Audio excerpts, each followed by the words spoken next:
Samsung Galaxy S25 FE stuck on logo. Bootloop fix died. Fix 1. Force restart.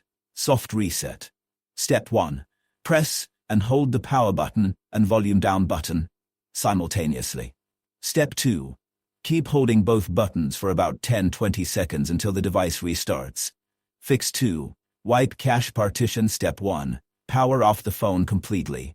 Step 2. Press and hold the volume up and power button together until the Samsung logo appears. Step 3. Use the volume buttons to scroll to wipe cache partition.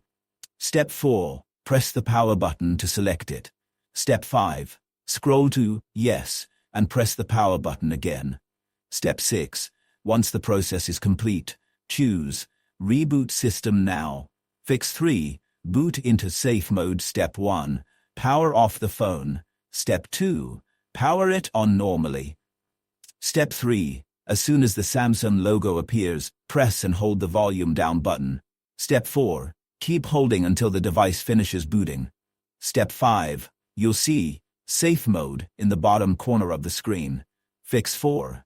Factory Data Reset. Last resort. Step 1. Turn off the phone. Step 2. Press and hold the volume up and power button until the recovery screen appears. Step 3. Use the volume buttons to highlight Wipe Data. Factory Reset. Step 4. Press the power button to confirm. Step 5. Choose Yes and press power again. Step 6. After the reset is complete, select Reboot System Now.